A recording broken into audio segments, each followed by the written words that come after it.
اس board روم کا ماحول ویسا نہیں تھا جیسا سالار نے ہمیشہ دیکھا تھا۔ سنجیدگی ہر بورڈ کا حصہ ہوتی تھی، لیکن جو اس نے اس دن وہاں دیکھی تھی وہ سنجیدگی نہیں تھی، وہ سرد مہری تھی۔ اور وہ سرد مہری بورڈ روم میں بیٹھے صرف کسی ایک یا دو لوگوں کے انداز و حرکات و سکنات سے نہیں جھلک رہی تھی۔ وہاں اس بورڈ روم میں بیٹھے 7 کے 7 لوگوں کے چہروں اور آنکھوں میں ایک جیسی ٹھنڈک اور سرد مہری تھی، ایسی سرد مہری جو کسی کمزور اعصاب کے انسان کو حواس باختہ کرنے کے لیے کافی تھی۔ بے تاثر چہرے، دوسرے کے اوسان خطا کر دینے والی نظریں، کسی دوستانہ مسکراہٹ سے عاری بھیجے ہوئے لب، جن پر اگر کبھی کوئی مسکراہٹ آتی بھی تو وہ ایک تضحیک آمیز اور توہین آمیز خم سے زیادہ کچھ نہیں ہوتا تھا، جو پل بھر میں رہ کر غائب ہو جاتا تھا۔ ایک بیضوی شکل کی میز کے گرد ٹانگوں پر ٹانگیں رکھے وہ 5 مرد اور 2 عورتیں اس کام کے ماہر تھے جو اس وقت کر رہے تھے۔ وہ ورلڈ بینک کے سالار سکندر جیسے کئی باضمیر امپلائیز کا دھڑن تختہ کر چکے تھے، جنہیں زندگی میں کبھی بیٹھے بٹھائے ورلڈ بینک میں کام کرتے کرتے پروفیشنل ایتھک کا دورہ پڑتا، انسانیت یاد آنا شروع ہو جاتی۔ سالار سکندر ان کے سامنے کیا شے تھا؟ کم از کم اس میٹنگ کے آغاز سے پہلے وہ یہی سوچ کر آئے تھے۔ اجتماعی طور پر ان کی حکمت یہ نہیں بھی تھی تو بھی انفرادی طور پر ان کا طریقہ کار یہی تھا۔ وہ 7 لوگ سالار سکندر کے کریئر کے حوالے سے ایک ایک چیز جانتے تھے، اور اتنی ہی معلومات وہ ان کے بارے میں رکھتا تھا۔ ان میں سے کسی کو کسی کے تعارف کی ضرورت نہیں تھی۔ سالار سکندر نے میٹنگ کے آغاز میں اس میٹنگ کی سربراہی کرنے والے ہیڈ کے ابتدائی کلمات بڑے تحمل سے سنے تھے۔ وہ سالار سکندر کی نااہلی، کوتاہیوں اور ناکامیوں کو ڈسکس کر رہا تھا۔ سالار نے باقی 6 لوگوں کی نظریں خود پر جمی محسوس کی۔ وہ ایک چارٹ شیٹ تھی جو اس پروجیکٹ کا ذکر کرتے ہوئے مائیکل فرینک اس پر لگا رہا تھا۔ سالار بھی اتنے ہی بے تاثر چہرے کے ساتھ ان الزامات کو سن رہا تھا۔ اس میٹنگ کا ایجنڈا یہ نہیں تھا، لیکن اس کے باوجود سالار کے لیے یہ سب الزامات غیر متوقع نہیں تھے۔ ان میں سے کسی بھی بات کا جواب دینے سے پہلے اس پروجیکٹ کے حوالے سے ایک پریزنٹیشن دینا چاہتا ہوں، کیونکہ میرا خیال ہے یہ پریزنٹیشن ان میں سے بہت سارے سوالات اور اعتراضات کا جواب دے دے گی جو آپ لوگ مجھ پر کر رہے ہیں۔ سالار نے مائیکل کے ابتدائی کلمات کے بعد اس کے کسی الزام کا جواب دینے کے بجائے کہا تھا۔ ان 7 افراد میں سے کسی نے اسے اس پریزنٹیشن کو پیش کرنے سے روکا نہیں تھا، لیکن ان میں سے کسی نے اس پر پریزنٹیشن کی نوعیت اور مقصد جاننے میں دلچسپی بھی نہیں لی تھی۔ سالار ایک کے بعد ایک سلائیڈ پروجیکٹ پر دکھاتا گیا۔ اس میں بہت سارے حقائق اور اعداد و شمار تھے اور اس کی اپنی ذاتی تحقیق بھی۔ وہ ان تمام چیزوں کو ان سلائیڈز کے ذریعے دکھا رہا تھا۔ ورلڈ بینک کے تعاون سے اگر وہ منصوبہ توڑ چڑھ جاتا اور افریقہ کی جنگلی حیاتیات کے ساتھ ساتھ پگمنٹس کی ممکنہ تباہی کے حوالے سے ہولناک اعداد و شمار، ورلڈ بینک کے چارٹر کی کون سی شقوں کی خلاف ورزی اس پروجیکٹ کے ذریعے ہو رہی تھی، ان جنگلات میں کام کرنے والی کمپنیز کی طرف سے کانگو کی مقامی آبادی کے استحصال کی ڈاکومنٹری ثبوت، اور انٹرنیشنل ڈونر کمپنیز NGOs کے خدشات پر مشتمل رپورٹس کے حوالے۔ اس کی پریزنٹیشن مکمل تھی۔ وہ اگر کسی اخبار یا نیوز نیٹ ورک کے ساتھ لگ جاتی تو افریقہ میں وہ ورلڈ بینک کا سب سے بڑا اسکینڈل ہوتا۔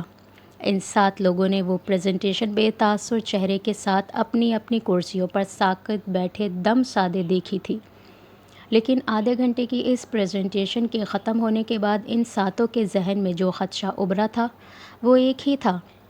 سالار سکندر کے ہاتھ میں وہ گرینیڈ تھا جس کی پن وہ نکال کر اسے ہاتھ میں لیے بیٹھا تھا۔ مسئلہ یہ نہیں تھا کہ وہ گرینیڈ دوسرے کی طرف پھینک دینے سے ان کی جان چھوٹ جاتی، وہ جہاں بھی پھٹتا وہیں تباہی پھیلاتا۔ پروجیکٹر کی اسکرین تاریک ہوئی۔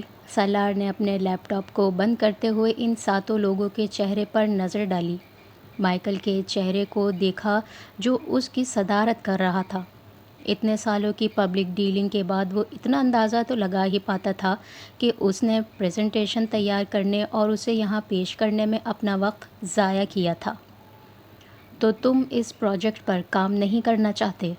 مائیکل نے اپنی خاموشی توڑتے ہوئے اس سے جو سوال کیا تھا اس نے بورڈ روم میں موجود لوگوں کے حوالے سے سالار کے خدشات کی جیسے تصدیق کی تھی۔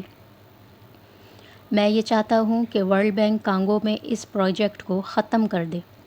تمہید اگر مائیکل نے نہیں باندھی تھی تو سالار نے بھی اس پر اپنا وقت ضائع نہیں کیا تھا۔ تم مضحکہ خیز باتیں کر رہے ہو۔ اتنے سالوں سے شروع کیے جانے والے ایک پروجیکٹ کو ورلڈ بینک ایک چھوٹے سے عہدے دار کے کہنے پر ختم کر دے کیونکہ اسے بیٹھے بٹھائے یہ فوبیا ہو گیا ہے کہ بینک کانگو میں بنیادی انسانی حقوق کی خلاف ورزی کرنے والے پروجیکٹس کو سپورٹ کر رہا ہے۔ وہ جولیا پیٹورٹ تھی جس نے بے حد تضحیک آمیز انداز میں سلگا دینے والی مسکراہٹ کے ساتھ سالار سے کہا تھا۔ وہ اس کمرے میں مائیکل کے بعد سب سے سینئر تھی۔ اگر میں فوبیا کا شکار ہوں یا یہ میرا دماغی خلل ہے تو یہ بیماری اس وقت ان جنگلات میں بسنے والے لاکھوں لوگوں کو لاحق ہو چکی ہے۔ سالار سکندر نے ترکی با ترکی جواب دیا تھا۔ تم کیا ہو؟ کس حیثیت سے کانگو میں بیٹھے ہو؟ ورلڈ بینک کے ایک امپلائی کے طور پر یا پھر ایک ہیومن رائٹس ایکٹیویسٹ کے طور پر؟ کانگو کے لوگ یا پگمیز تمہارا سردرد نہیں ہیں۔ تمہاری ترجیح صرف ایک ہونی چاہیے کہ تم مقررہ وقت پر اس پروجیکٹ کو مکمل کرو اور تمام اہداف کے حصول کے ساتھ۔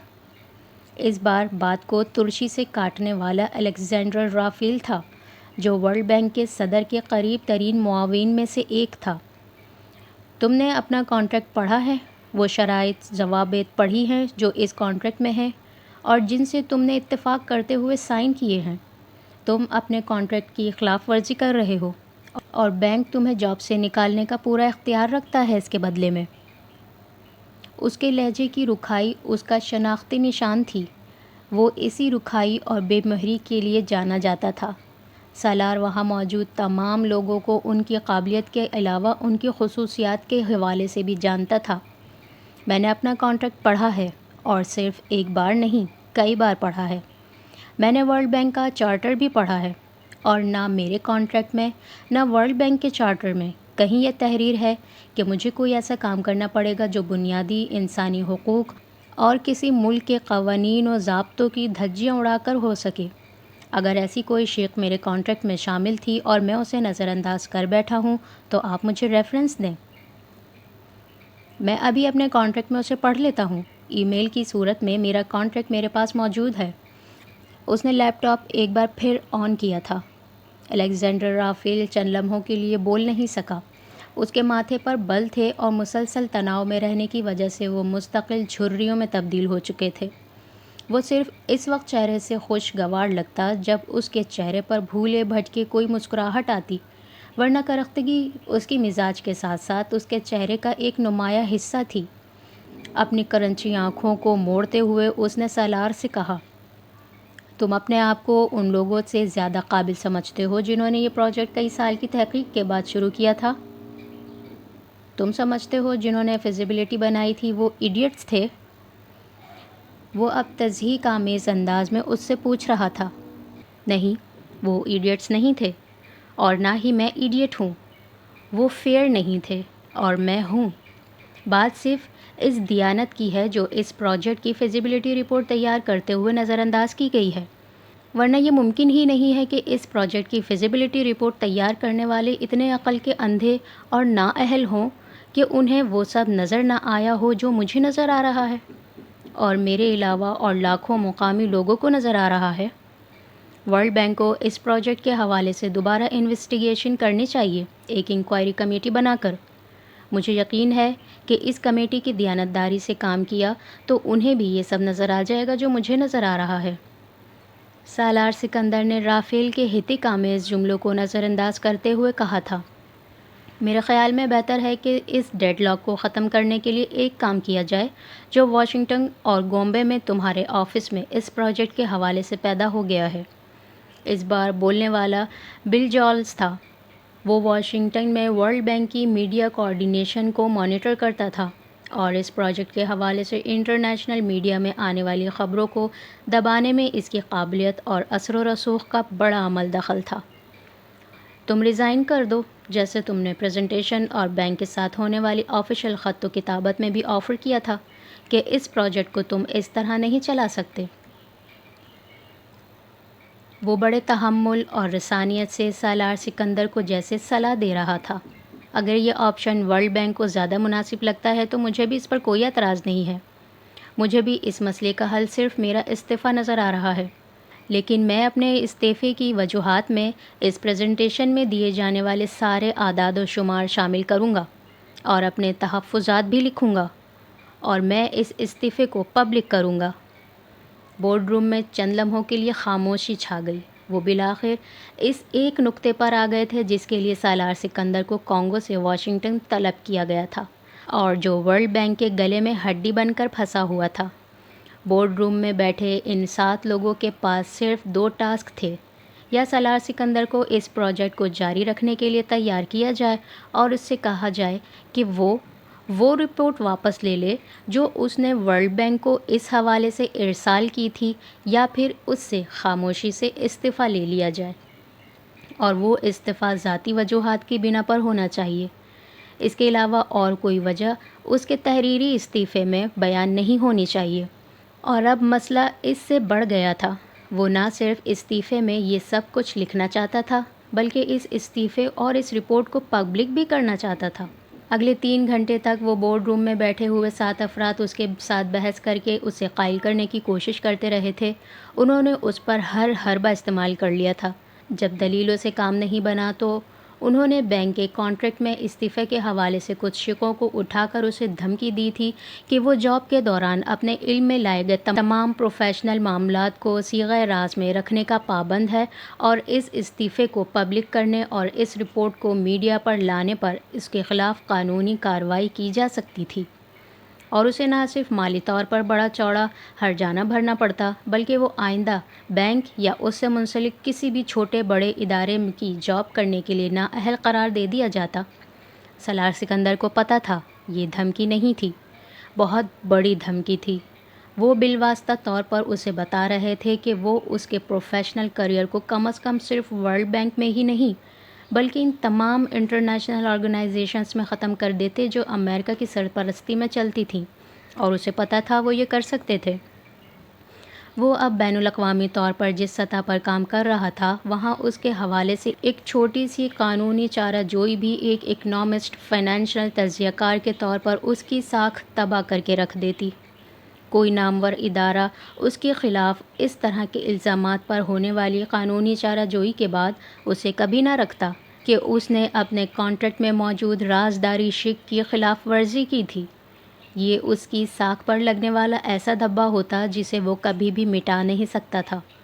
ان 7 لوگوں نے اسے یہ دھمکی بھی دی تھی کہ ورلڈ بینک اس کے ماتحت کانگو میں چلنے والے پروجیکٹس کو نئے سرے سے آڈٹ کروائے گا، اور مالی اور دوسری بے ضابطگیوں کے بہت سے ثبوت نکال کر اسے بہت بے عزت کر کے اس عہدے سے فارغ کیا جا سکتا تھا جس پر وہ کام کر رہا تھا۔ پھر اگر وہ اس پروجیکٹ کے حوالے سے اپنی رپورٹ لے کر میڈیا کے پاس بھی جاتا تب بھی اس کے الزامات اور رپورٹ اپنی حیثیت کھو دیتے، کیونکہ بینک کے پاس جوابی طور پر اس کے خلاف کہنے کے لیے بہت کچھ ہوتا، اور میڈیا اس کی اس رپورٹ کو ذاتی اناد اور بغض کے علاوہ اور کچھ نہیں سمجھتا۔ وہ نچلے درجے کی بلیک میلنگ تھی جس پر وہ اتر آئے تھے۔ سالار جانتا تھا وہ یہ کر بھی سکتے تھے۔ اس کی فائنینشیل اور پروفیشنل دیانتداری پر ورلڈ بینک میں کبھی انگلی نہیں اٹھائی گئی تھی، اور اس کا پروفیشنل ریکارڈ اس حوالے سے قابل رشک تھا، لیکن وہ جانتا تھا اگر ورلڈ بینک کانگو میں اس کے آفس کے ذریعے چلنے والے پروجیکٹس میں کوئی سقم یا غبن تلاش کرنے میں مصر تھا تو وہ یہ ڈھونڈ ہی لیتے۔ وہ یا دنیا کا کوئی بندہ ورلڈ بینک کی آڈٹ ٹیم کی چھری سے نہیں بچ سکتا تھا اگر انہیں اس مقصد کے ساتھ بھیجا گیا ہو کہ انہیں کسی جگہ پر ہر صورت میں کوئی مالی بے ضابطگی تلاش کرنا ہی ہے۔ عام حالات میں سالار اس طرح کے کسی معاملے پر اپنے آپ کو اتنی مشکل صورتحال میں کبھی نہ ڈالتا، خاص طور پر اب جب اس کی ایک فیملی تھی، ایک بیوی تھی، کمسن بچے تھے جو اس پر انحصار کرتے تھے، لیکن یہ عام حالات نہیں تھے۔ پیٹرس ایباکا نے اسے ان سارے معاملات کے معاملے میں بے حس نہیں رہنے دیا تھا۔ یہ اس کی بدقسمتی تھی۔ وہ افریقہ اور پگمیز کے بارے میں جذباتی ہو کر سوچنے لگا تھا، اور اس کی یہی جذباتیت اس وقت اس کے آڑے آ رہی تھی۔ خاموشی سے اس معاملے پر استعفیٰ دے کر اس سارے معاملے سے الگ ہو جانے کا مطلب صرف ایک تھا، وہ بھی اس جرم کا شریک کار ہوتا جو 21ویں صدی کی ازدہائی میں کانگو میں پگمیز کے ساتھ کیا گیا ہوتا۔ وہ روکنے والوں اور احتجاج کرنے والوں میں شامل ہو کر تاریخ کا حصہ نہ بنتا، مگر اس کا مسئلہ تاریخ کا حصہ بننے کی خواہش نہیں تھی، صرف ضمیر کی چبھن سے بچنے کی خواہش تھی، جو زندگی کے کسی نہ کسی اسٹیج پر اسے احساس جرم کا شکار کرتی۔ دباؤ اور دھمکیاں جتنی بڑھتی گئی تھیں، سالار سکندر کی ضد بھی اتنی ہی بڑھتی گئی تھی۔ اگر سکندر اس کے بارے میں یہ کہتے تھے کہ ڈھٹائی میں اس کا کوئی مقابلہ نہیں تو وہ ٹھیک کہتے تھے۔ اس کا ایک عملی مظاہرہ اس نے واشنگٹن ڈی سی میں ورلڈ بینک کے ہیڈ کوارٹرز میں 7 لوگوں کے اس گروپ کے سامنے بھی پیش کر دیا تھا، جو سالار سکندر جیسے عہدے داران کو چٹکی بجاتے میں موم کی ناک کی طرح موڑ لیتے تھے۔ تم کیا چاہتے ہو؟ 3 گھنٹے کے بعد بالآخر مائیکل نے اس کی ضد کے سامنے ہتھیار ڈالتے ہوئے جیسے اس سے پوچھا تھا، ایک غیر جانبدارانہ انکوائری ٹیم جو اس پروجیکٹ کا نئے سرے سے جائزہ لے اور اس کے بعد پگمیز اور ان بارانی جنگلات کے بہترین مفاد میں اس پروجیکٹ کو ختم کر دے، یا کوئی ایسا حل نکالا جائے جو ان جنگلات میں رہنے والے لوگوں کے لیے قابل قبول ہو۔ اور میں مقامی لوگوں کی بات کر رہا ہوں، وہاں کی مقامی حکومت اور اس کے عہدے داران کی بات نہیں کر رہا۔ سالار سکندر نے جواباً وہی مطالبہ دہرایا تھا جو اس کی پریزنٹیشن کی بنیاد تھا۔ تمہاری قیمت کیا ہے؟ الیگزینڈر نے جواباً جو سوال اس سے کیا تھا، اس نے سالار سکندر کو جیسے بات کرنے کے قابل نہیں چھوڑا تھا۔ وہ اس ہیڈ کوارٹرز میں ہر نرم گرم گفتگو کی توقع کر سکتا تھا، لیکن معاملات کو نپٹانے کے لیے اس جملے کی نہیں۔ کوئی تو ایسی چیز ہوگی جس کے لیے تم اپنے اس مطالبے سے ہٹ جاؤ۔ ہمیں بتاؤ، وہ کون سی ایسی چیز ہے جس پر تم ہم سے سودا کر لو؟ رافیل نے بات جاری رکھتے ہوئے کہا۔ سالار نے ٹیبل پر رکھی اپنی چیزیں سمیٹنا شروع کر دیں۔ میری کوئی قیمت نہیں ہے، اور میں نے ورلڈ بینک کو اسی غلط فہمی میں جوائن کیا تھا کہ میں ایسے لوگوں کے ساتھ کام کروں گا جو دنیا میں اپنی پروفیشنل مہارت اور قابلیت سے جانے جاتے ہیں۔ اگر بروکرز کے ساتھ کام کرنا ہوتا، بیچنے، خریدنے اور قیمت لگانے والا، تو اسٹاک ایکسچینج میں کام کرتا یا کسی بینک میں انویسٹمنٹ بینکنگ۔ وہ نرم لہجے میں ان کے منہ پر جوتا مار گیا تھا، اور اس جوتے کی چوٹ ان 7 لوگوں نے ایک ہی شدت کے ساتھ محسوس کی تھی۔ وہ سادہ زبان میں انہیں دلال کہہ رہا تھا، اور وہ ٹھیک کہہ رہا تھا۔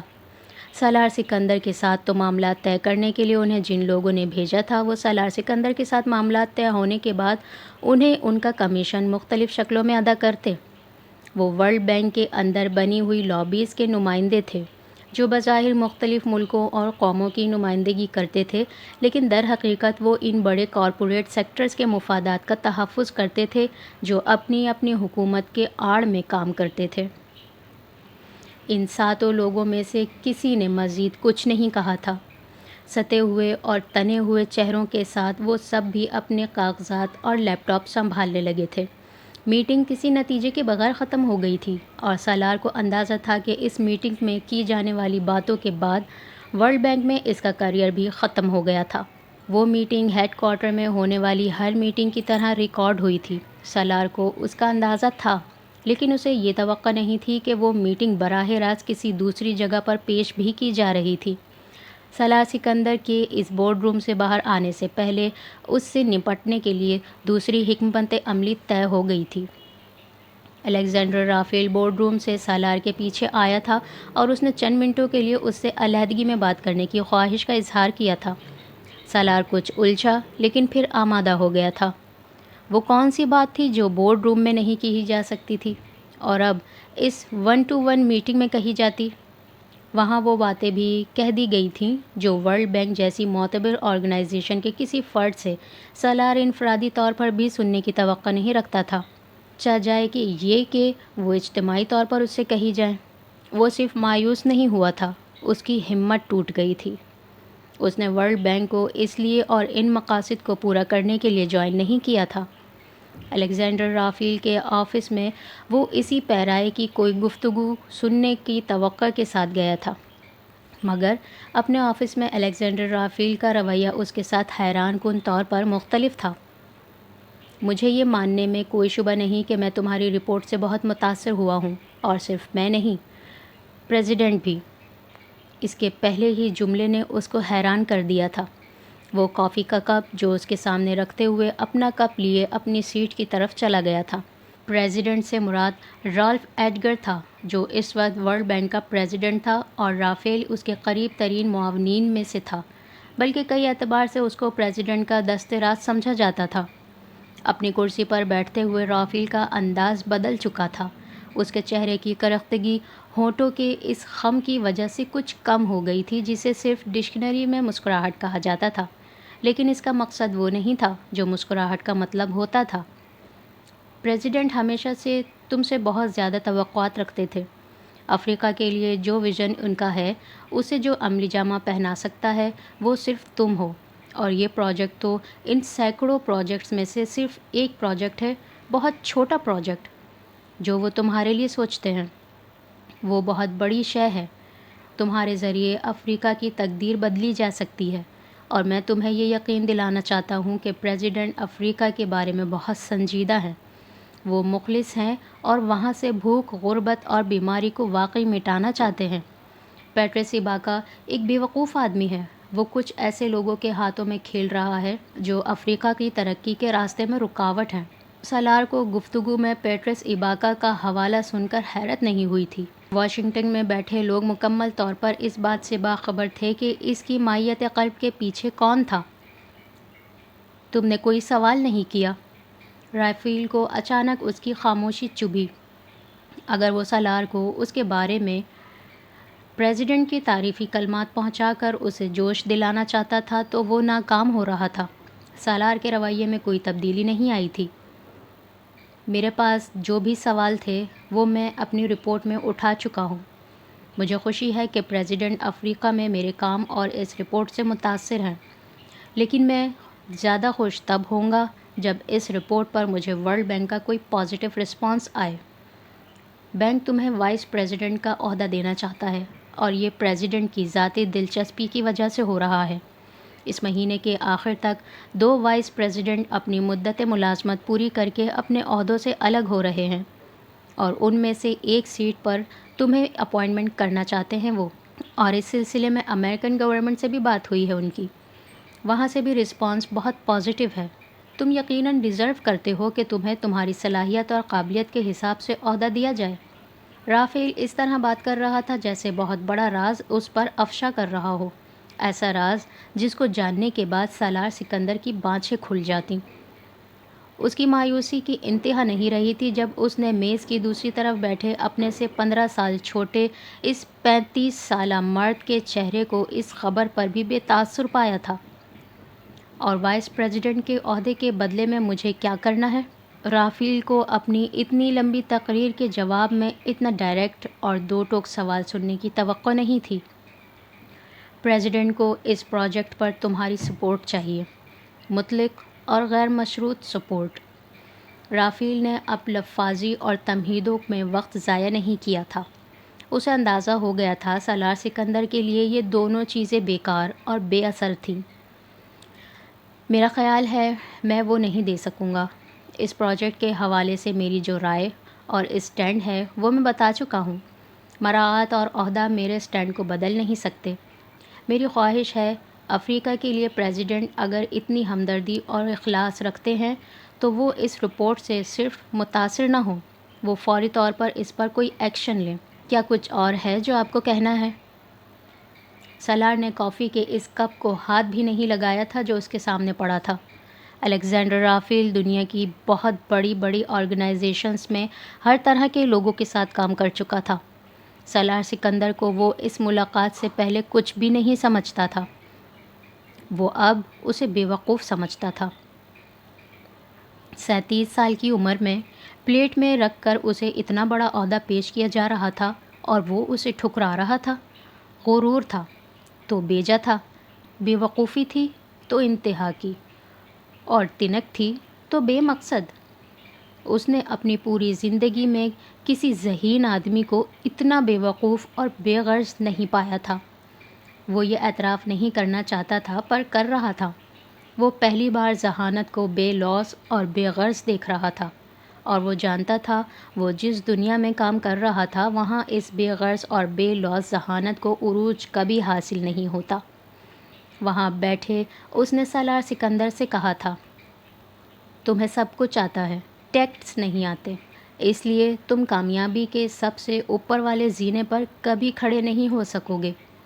وہ اس سے ایسی بات نہیں کہنا چاہتا تھا، پھر بھی کہہ بیٹھا تھا، اگر ٹیکٹ فل ہونے کا مطلب بے ضمیر اور بددیانت ہونا ہے تو پھر یہ خصوصیت میں کبھی اپنے اندر پیدا نہیں کرنا چاہوں گا۔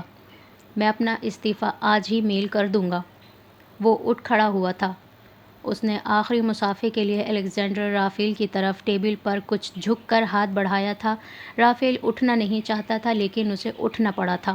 وہ مصافحہ کر کے دروازے کی طرف بڑھتے ہوئے سالار سکندر کی پشت کو دیکھتا رہا، اور کیوں دیکھتا رہا تھا وہ یہ نہیں جان پایا تھا۔ سالار سکندر جب ورلڈ بینک ہیڈ کوارٹر سے نکلا اس وقت بوندا باندی ہو رہی تھی۔ وہ کیب پر وہاں آیا تھا اور واپسی پر بھی اس کو کیب میں ہی واپس جانا تھا، مگر جو کچھ وہ پچھلے چند گھنٹوں میں اندر بھگت آیا تھا اس کے بعد وہ بے مقصد ہیڈ کوارٹر سے باہر آ کر پیدل فٹ پاتھ پر چلتا رہا۔ اس کا ہوٹل وہاں سے قریب تھا۔ وہ پیدل چلتا رہتا تو آدھے پون گھنٹے میں وہاں پہنچ جاتا۔ وہاں آتے ہوئے اسے جلدی تھی، واپس جاتے ہوئے نہیں۔ بوندا باندی کی وجہ سے سردی بڑھ گئی تھی، مگر وہ اپنے سوٹ کے اوپر لانگ کوٹ پہنے ہوئے تھا۔ وہ گومبے سے چلتے ہوئے واشنگٹن کی اگلی 3 دن کی موسم کی پیش گوئی پڑھ کر چلا تھا۔ اپنی زندگی کا ایک بڑا حصہ امریکہ میں گزارنے کی وجہ سے وہ جیسے عادی ہو گیا تھا، ایک لگی بندھی اور میکانکی انداز میں زندگی گزارنے کا، جہاں ہر چیز پہلے سے دیکھ کر کی جاتی ہے۔ موسم کا حال دیکھ کر سفر پلان کیا جاتا ہے، بکنگ کروا کر کسی ہوٹل کے لیے روانہ ہوا جاتا ہے، ہر چیز کے بارے میں پہلے سے طے کر لیا جاتا ہے۔ اس نے ورلڈ بینک میں اس جاب کا بھی اسی میکانکی اور پروفیشنل انداز میں ادراک کیا تھا، لیکن جو کچھ وہ اب بھگت رہا تھا وہ کبھی اس کے فرشتوں نے بھی نہیں سوچا ہوگا۔ ڈاکٹریٹ کی ڈگری کے حصول کے بعد وہ اس کی پہلی جاب تھی، اور وہ اس جاب سے بہت خوش تھا۔ وہ اب زندگی کو 5، 10، 15، 20 سالوں کے تناظر میں دیکھتا تھا، کیونکہ اب اسے اپنے ساتھ ساتھ کچھ اور زندگیوں کی ذمہ داریوں کو بھی اٹھانا تھا، اور اب یکدم وہ اپنی پیشہ ورانہ زندگی کے سب سے بڑے بحران میں پھنس گیا تھا۔ اس کے ساتھ بیوی اور بچوں کی ذمہ داریاں نہ ہوتیں تب وہ اس طرح پریشان نہ ہوتا، کیونکہ جو بھی نتائج ہوتے اس کے کسی بھی فیصلے کے، وہ صرف اسے بھگتنے پڑتے۔ کوئی اور اس کے کسی فیصلے سے پہنچنے والے کسی نقصان میں شریک نہ ہوتا۔ لیکن اب فٹ پاتھ پر چلتے چلتے اس نے بے اختیار ایک گہرا سانس لیا۔ وہ چند دن پہلے تک اپنے آپ کو دنیا کا مصروف ترین انسان سمجھتا تھا، اور اب ان چند گھنٹوں کے بعد دنیا کا بیکار ترین انسان۔ کچھ عجیب سی ذہنی کیفیت تھی اس وقت اس کی۔ فی الحال اس کے پاس کرنے کے لیے کچھ بھی نہیں تھا، کوئی میٹنگ، کوئی وزٹ، کوئی ایجنڈا نہیں، کوئی فون کال، کوئی ای میل، کوئی پریزنٹیشن بھی نہیں، لیکن سوچنے کے لیے بہت کچھ تھا۔ ایک لمحے کے لیے چلتے چلتے اسے خیال آیا، کیا ہو اگر وہ سمجھوتا کر لے، وہیں سے واپس ہیڈ کوارٹرز چلا جائے، وہ پیشکش قبول کر لے جو ابھی اسے کی گئی تھی۔ کوئی مشکل اور ناممکن تو نہیں تھا یہ، ابھی سب کچھ اس کے ہاتھ میں تھا، سب کچھ ٹھیک ہو جاتا، زندگی پھر پہلے جیسی ہو جاتی۔ ورلڈ بینک میں پہلے سے بھی بڑا عہدہ، ترقی، مراعات، اسٹیٹس، کیا برائی تھی اگر وہ ضمیر کو کچھ دیر کے لیے سلا دیتا؟ کانگو اس کا ملک نہیں تھا، نہ پگمیز اس کے لوگ۔ پھر واقعی ٹھیک کہا تھا رافیل نے، وہ کیوں ان کے لیے یہ سب کر رہا تھا، اور یہ سب کرتے کرتے اپنے آپ کو وہاں لے آیا تھا جہاں آگے کنواں تھا، پیچھے کھائی۔ لیکن پھر اسے وہ ساری غربت اور بدحالی یاد آئی تھی جو اس نے ان لوگوں سے ملاقاتوں میں دیکھی تھی۔ وہ امید بھری نظریں یاد آئی تھیں جن سے وہ اسے دیکھتے تھے۔ کاغذات کا وہ پلندہ یاد آیا تھا جس کا ایک ایک لفظ کہتا تھا کہ وہاں جو بھی ہو رہا تھا وہ انسانیت کی تذلیل تھی، وہ غلامی اور غلامانہ استحصال تھا جو اس کا مذہب 1400 سال پہلے ختم کر چکا تھا۔ اور یہ سب یاد کرتے ہوئے اسے امامہ بھی یاد آئی تھی۔ اس نے جیب سے سیل فون نکال کر فٹ پاتھ پر چلتے چلتے اسے کال کی، رابطہ نہیں ہوا۔ اسے لگا شاید سگنلز کا کوئی مسئلہ ہوگا۔ فون اس نے دوبارہ جیب میں ڈال لیا۔ ایک عجیب سی اداسی اور تنہائی نے اسے گھیرا تھا، حالانکہ وہاں فٹ پاتھ پر اس کے آس پاس سے درجنوں لوگ گزر رہے تھے اور برابر میں سڑک پر کئی گاڑیاں چل رہی تھیں۔ پھر بھی اس نے عجیب سی تنہائی محسوس کی تھی۔ یہ ویسی ہی تنہائی تھی جو وہ امامہ کی عدم موجودگی میں محسوس کرتا تھا۔ مجھے لگتا ہے میری زندگی میں سکون نہیں ہے۔ کچھ دیر کے لیے سب کچھ ٹھیک رہتا ہے، پھر کچھ نہ کچھ غلط ہونے لگتا ہے۔ اس نے کئی بار امامہ سے یہ سنا تھا اور وہ کبھی اس پر یہ اعتراف نہیں کر سکا کہ یہ صرف اس کی نہیں، خود اس کی اپنی زندگی کا بھی انداز تھا۔ کہیں نہ کہیں کچھ ٹھیک نہیں رہتا تھا اس کی زندگی میں بھی۔ اس فٹ پاتھ پر چلتے ہوئے ایک لمبے عرصے کے بعد سالار سکندر نے اپنی 37 سالہ زندگی کے حاصل محصول پر نظر دوڑائی تھی۔ نعمتیں یقیناً بے شمار تھیں، اتنی کہ وہ گننے بیٹھتا تو گنتی بھول جاتا، لیکن بے سکونی تھی جو کسی بلا کی طرح ان کی زندگیوں کو اپنی گرفت میں لیے ہوئے تھی۔ وہ بے سکونی کی جڑ تک پہنچنے میں ناکام رہتا تھا۔ وہ حافظ قرآن تھا، عملی مسلمان تھا، عبادات اور حقوق العباد دونوں میں مثالی، گناہوں سے تائب، نعمتوں سے سرفراز، لیکن سکون دل کو ترستا ہوا، خالی پن کا شکار۔ سوچوں کی رفتار یکدم ٹوٹی تھی۔ وہ حیران ہوا تھا، وہ کس بحران میں کیا سوچنے بیٹھ گیا تھا۔ وہ آزمائش میں پھنسا تھا، لیکن وہ اتنی بڑی آزمائش نہیں تھی کہ وہ اپنی پوری زندگی کے حاصل و محصول کو اس بوندا باری میں ورلڈ بینک کی عمارت سے اپنے ہوٹل تک کے راستے میں چلتے ہوئے سوچتا۔ اس کی چھٹی حس اسے بڑے عجیب انداز میں بے چین کر رہی تھی۔ اس نے اپنی ہر منفی سوچ کو ذہن سے جھٹک دیا تھا۔ شاید یہ ذہنی دباؤ کی وجہ سے ہو رہا تھا۔ اس نے چند لمحوں کے لیے سوچا تھا اور پھر خود کو پرسکون کرنے کی کوشش کی۔ اپنے ہوٹل کے کمرے میں پہنچ کر اپنا لیپ ٹاپ والا بیگ رکھتے ہوئے اس نے معمول کے انداز میں ٹی وی آن کیا تھا۔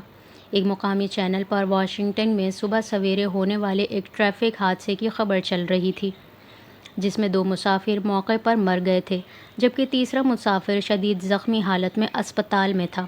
لوکل چینل پہ تباہ شدہ گاڑی کو جائے وقوع سے ہٹایا جا رہا تھا۔ اپنا لانگ کوٹ اتارتے ہوئے سالار نے ہاتھ میں پکڑے ریموٹ سے چینل بدلنا چاہا، لیکن پھر اسکرین پر چلنے والے ایک ٹکر کو دیکھتے ہوئے وہ جامد ہو گیا۔ اسکرین میں اسکرول میں اس حادثے سے متعلق مزید تفصیلات دی جا رہی تھیں اور اس میں زخمی ہونے والے شخص کا نام پیٹرس ایباکا بتایا جا رہا تھا، جو ایک ایکٹیوسٹ تھا اور CNN کے کسی پروگرام میں شرکت کے لیے آ رہا تھا۔ سالار کا دماغ جیسے بھگ سے اڑ گیا تھا۔ دنیا میں ہزاروں پیٹرس ایباکا ہو سکتے تھے، لیکن کانگو میں پگمیز کے لیے کام کرنے والا پیٹرس ایباکا ایک ہی تھا، اور سالار یہ بھی جانتا تھا کہ وہ پچھلے کئی دنوں سے امریکہ میں تھا۔ وہ امریکہ روانہ ہونے سے پہلے اس سے ملنے آیا تھا اور اس نے سالار کو بتایا تھا کہ اس کے کچھ دوستوں نے بالآخر بڑی کوششوں اور جد و جہد کے بعد کچھ بڑے نیوز چینلز کے نیوز پروگرامز میں اس کی شرکت کے انتظامات کیے تھے، اور یہ گارڈین میں شائع ہونے والی رپورٹ کے بعد ممکن ہو سکا تھا۔ اس کا مطلب یہ ہے کہ چھری میری گردن پر گرنے والی ہے، سالار نے مسکراتے ہوئے اس سے کہا۔ تم اگر اس پروجیکٹ کے حوالے سے ورلڈ بینک اور اس کے عہدیداران پر تنقید کرو گے تو سب سے پہلے میں ہی نظروں میں آؤں گا اور یہ چینلز مجھ سے رسپانس لینے کے لیے رابطہ کریں گے۔ سالار کو اس مشکل صورتحال کا اندازہ ہونے لگا تھا جس میں وہ پیٹرس ایباکا کے انٹرویوز کے بعد پھنستا۔ وہ آتش فشاں جو بہت عرصے سے پک رہا تھا وہ اب پھٹنے والا تھا، اور پھٹنے کے ساتھ ساتھ وہ بہت سوں کو بھی ڈوبونے والا تھا۔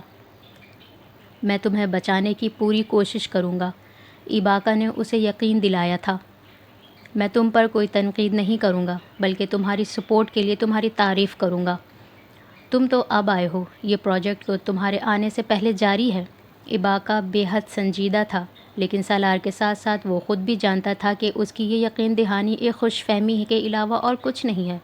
سالار اس پروجیکٹ کی سربراہی کر رہا تھا، اور نہ اسے جمعہ 8 دن ہوئے تھے وہاں آئے، نہ تو وہ اتنا احمق ہو سکتا تھا کہ کسی پروجیکٹ کی تفصیلات جانے بغیر اسے جوائن کر لیتا۔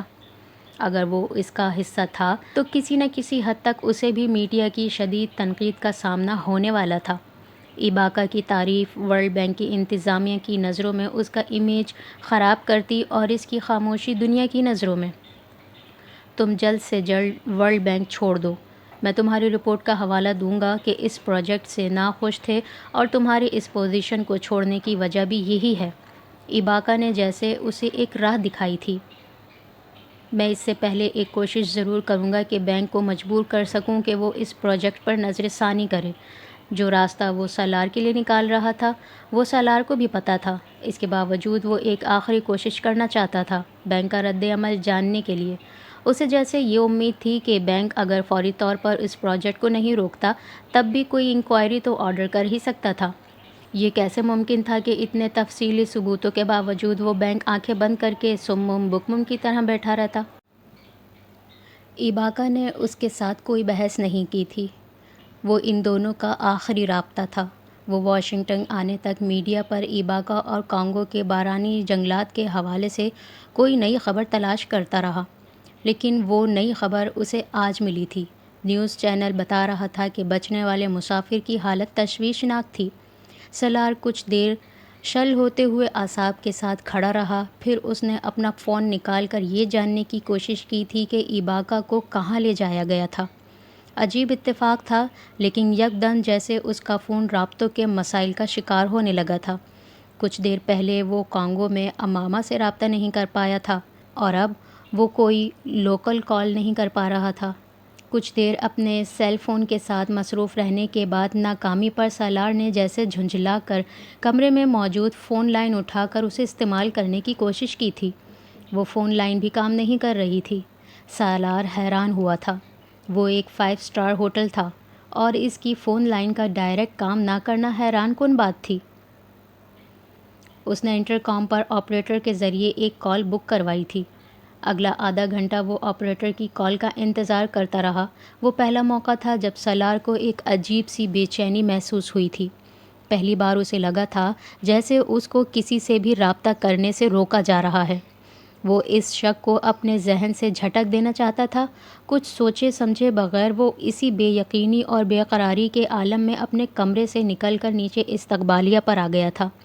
اس بار کہیں بھی خود کال کرنے کے بجائے اس نے ریسیپشنسٹ سے کہا تھا کہ وہ اسے پولیس انکوائری سے پتہ کر کے بتائے کہ آج صبح واشنگٹن میں ہونے والے اس ٹریفک حادثے کے زخمی کو کہاں لے جایا گیا تھا۔ ریسیپشنسٹ نے اسے لابی میں پڑے ایک صوفے پر بیٹھنے کے لیے کہا، اور چند ہی منٹوں میں اس نے سالار کو اس اسپتال کا نام بتا دیا تھا جہاں پیٹرس ایباکا کو لے جایا گیا تھا۔ سالار نے اسی ریسیپشنسٹ کو کانگو میں اپنے گھر کا اور اماما کا سیل فون نمبر دیا تھا۔ وہ اگلی کال وہاں کرنا چاہتا تھا۔ وہ جیسے اپنے خدشات کی تصدیق کرنا چاہتا تھا۔ کچھ دیر تک کوشش کرتے رہنے کے بعد ریسیپشنسٹ نے اسے کہا کہ اس کے گھر کے نمبرز یا اماما کے سیل فون کسی پر کال نہیں ہو پا رہی تھی۔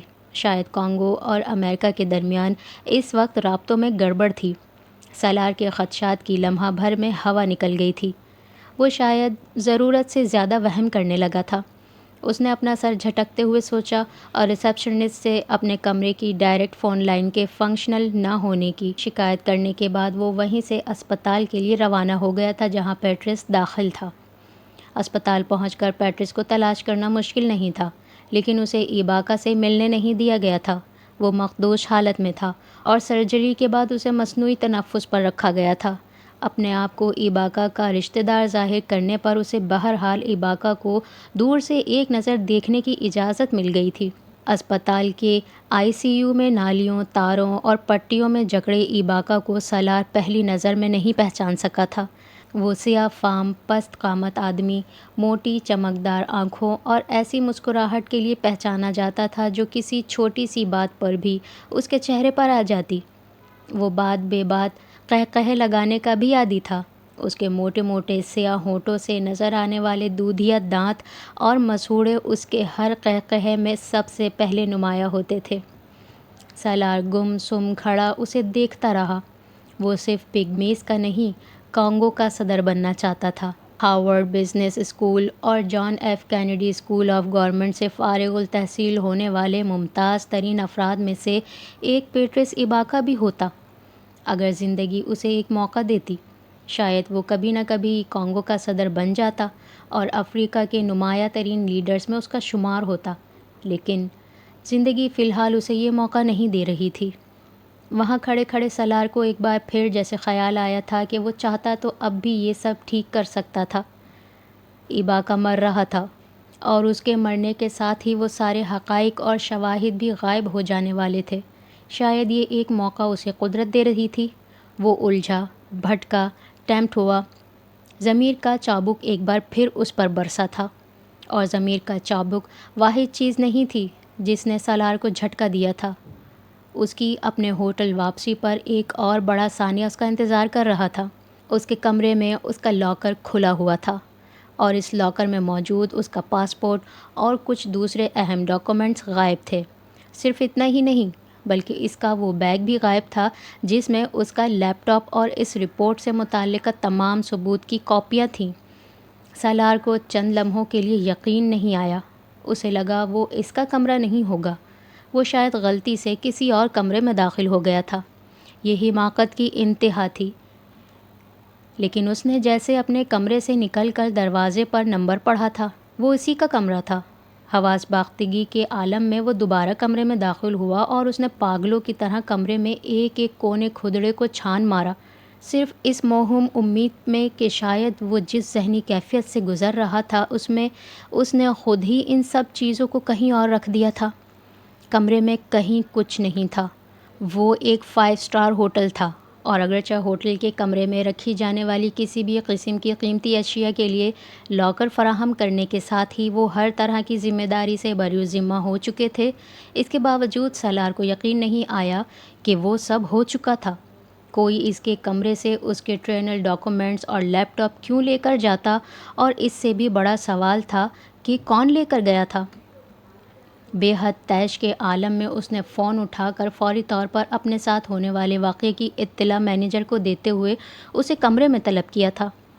اسے اس وقت بھی یقین تھا کہ کوریڈور میں لگے CCTV فوٹیج کی مدد سے بڑے آرام سے اس کی عدم موجودگی میں اس کے کمرے میں داخل ہونے والے کسی بھی شخص کا پتہ چل جائے گا، لیکن مینیجر اور سیکیورٹی گارڈز کے اس کے کمرے میں آتے ہی سالار کا دماغ یہ جان کر بھگ سے اڑ گیا تھا کہ اس پورے فلور پر صفائی سے متعلقہ کام کرنے کے لیے پچھلے 2 گھنٹے اس فلور کے CCTV کیمرے آف کیے گئے تھے۔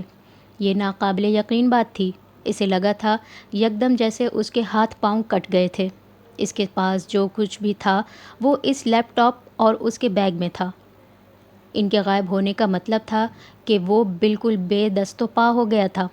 وہ اپنی رپورٹ کے کسی الزام اور تحقیق کو ڈاکومنٹری ثبوت کے بغیر ثابت نہیں کر سکتا تھا، اور ان دستاویزاتی ثبوتوں کی ایک کاپی اس کے پاس تھی اور ایک کاپی گومبو میں اس کے گھر کے اس لاکر میں جو وہ امامہ کی تحویل میں دے کر آیا تھا۔ وہ پہلا موقع تھا جب سالار نے ایک عجیب سا خوف محسوس کیا تھا۔ ہر چیز کو اتفاقی سمجھتے ہوئے وہ پہلی بار ان سب واقعات کو ایک دوسرے سے جوڑنے کی کوشش کر رہا تھا، اور وہ بڑے آرام سے جڑتے جا رہے تھے۔ وہ وہمی نہیں تھا، نہ ہی سازشی نظریوں پر یقین رکھتا تھا، لیکن جو کچھ اس ایک دن میں ہوا تھا وہ اتفاق نہیں ہو سکتا تھا۔ پیٹرس ایباکا کا ایک حادثے میں زخمی ہونا بھی اب اسے ایک اتفاق نہیں لگ رہا تھا۔ کوئی تھا جو پیٹرس ایباکا کو نقصان پہنچانے کے بعد اب اس کے ہاتھ پاؤں کاٹ کر اسے بے بس کر رہا تھا۔ پہلا خیال جو اسے وہاں کھڑے کھڑے آیا تھا وہ امامہ اور اپنے بچوں کے تحفظ کا تھا۔ ایک فون بوتھ سے اس نے ایک بار پھر کانگو میں اپنے گھر کے نمبر اور امامہ کے نمبر ملانے کی کوشش کی تھی۔ نتیجہ وہی آیا تھا۔ اس کا ذہن معوف ہو رہا تھا۔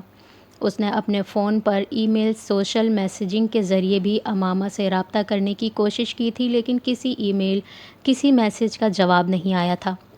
سالار نے باری باری پاگلوں کی طرح اپنے آفس کے ہر شخص کو کال کرنی شروع کر دی تھی جو اس کے اسٹاف میں شامل تھا اور جن کے نمبرز اس وقت اس کے پاس تھے۔ کوئی ایک نمبر ایسا نہیں تھا جس پر رابطہ ہو پاتا۔ اس نے بالآخر پاکستان میں سکندر عثمان کو فون کیا تھا، اور جب اسے فون پر ان کی آواز سنائی دی تو کچھ دیر کے لیے تو اسے یقین ہی نہیں آیا کہ وہ بالآخر کسی سے بات کرنے میں کامیاب ہو پا رہا تھا۔ سکندر عثمان کو بھی اس کی آواز سے پتہ چل گیا تھا کہ وہ پریشان تھا۔